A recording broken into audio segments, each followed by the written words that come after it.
Yo, what up guys, Corey Sandman Sandhagen here. Welcome to another week of breakdowns. I know that it's been a minute.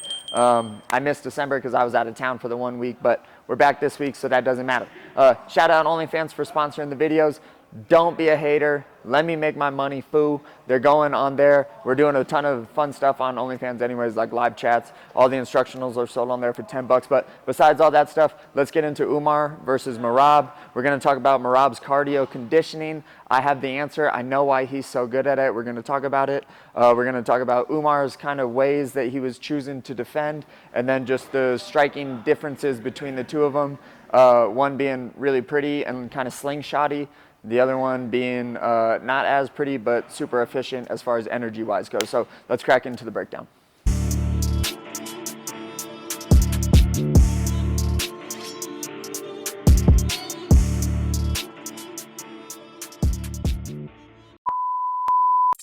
All right, first things first, guys, because I know that this was obviously the decider in the fight was Merab's conditioning, okay? I know the answer to it. I'm almost certain that this is what it is. It's that Merab, I think, because of just the nature of who he is, the yelling that he does throughout the day, I think is what does it for him, okay? Elias, run the video of Merab screaming all the time. First, you are a good fighter, but you're not a good man. The man. You are a piece of shit, okay?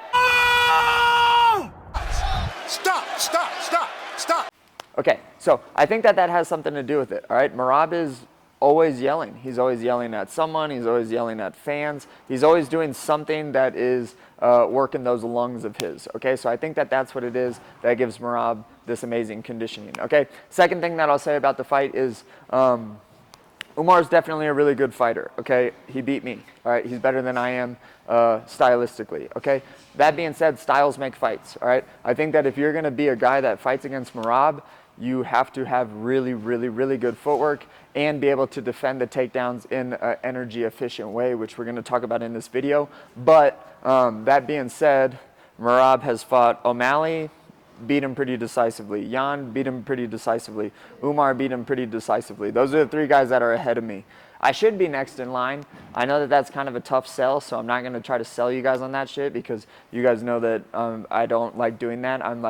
I prefer to keep things real, okay? So I don't think that I should get a title shot off of an immediate loss. But I do think that if there is a style that beats Merab, it's one that can control the space the best. And say whatever you want about my style, what you have to say about it is that I probably have the best footwork in the division, and if not the best, like way up there, okay?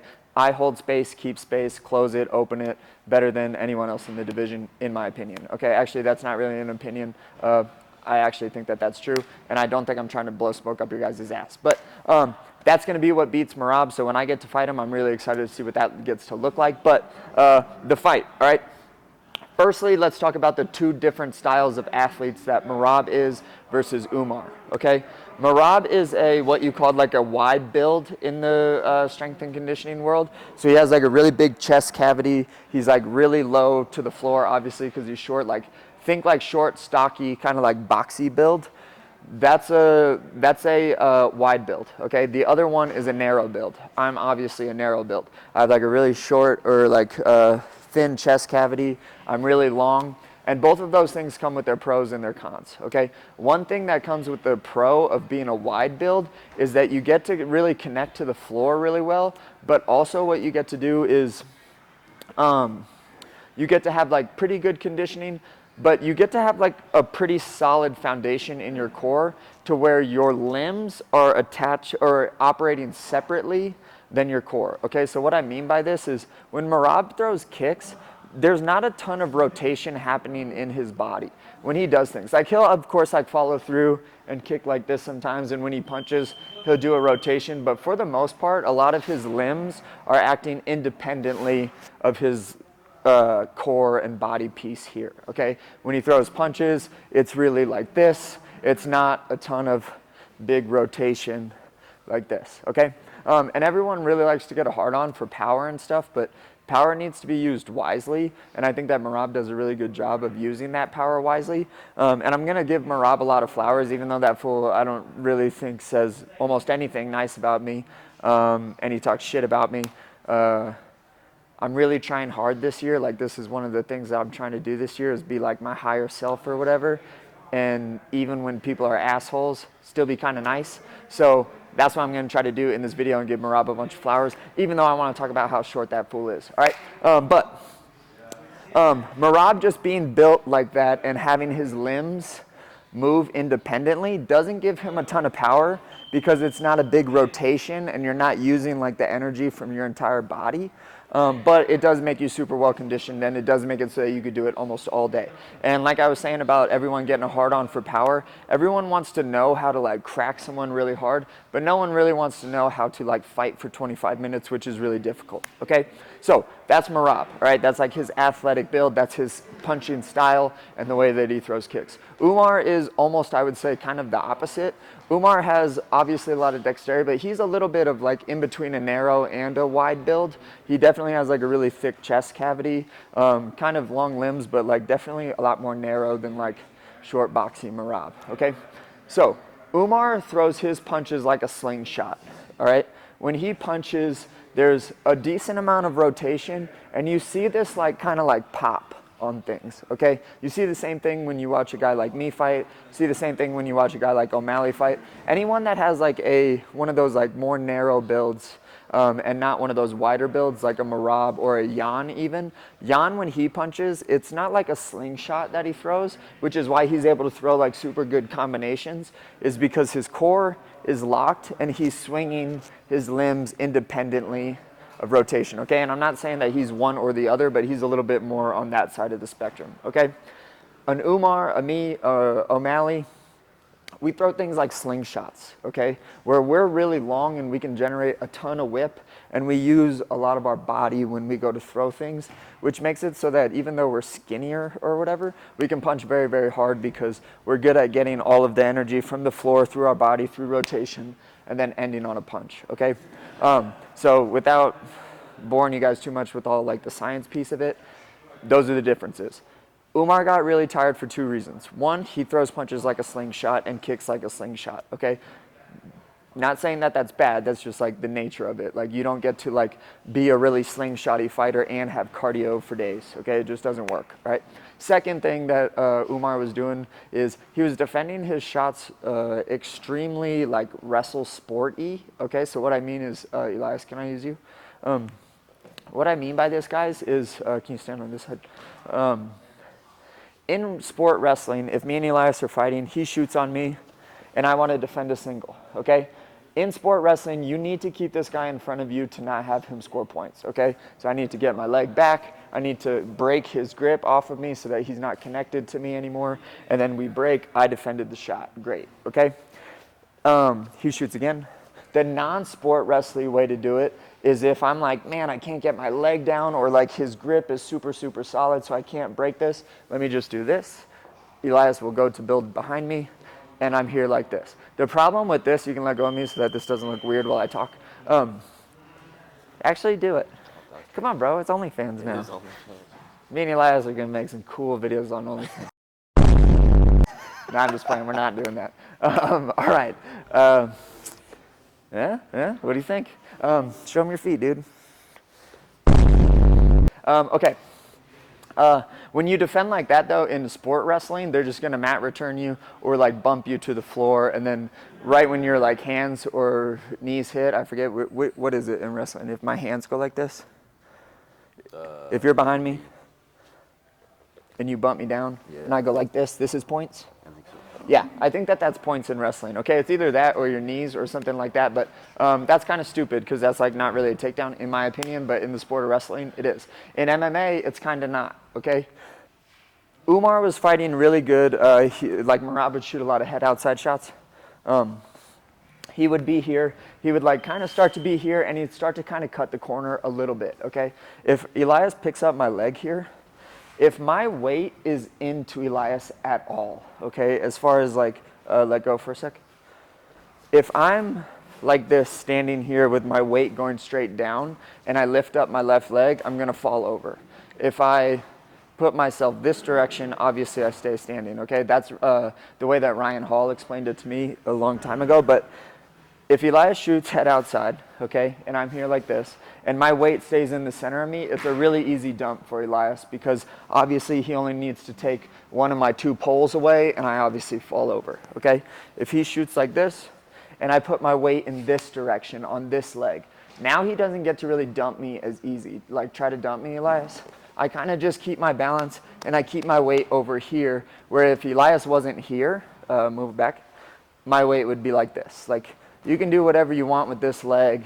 I'm going to be able to keep this really strong, okay? So Umar did a super good job with that. That's one of those things that, because wrestling is such a proprioceptive sport, can be very hard to like nail down visually. Not like striking. Striking's all done with your eyes.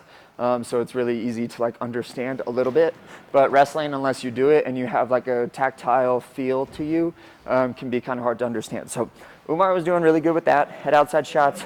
He'd put all of his weight over here. He'd kind of start to cut the corner, or at least start to like get here and start to break Merab away. And he was super successful a lot of the time. And it is a good idea. I'm not saying that that's a bad idea. I'm saying for the most part, that's a very good idea. The problem is that there was a number of times, and I'm not flexible enough to do it right now because I'm not warm, but he would sit him, and then Umar would kind of catch himself like this.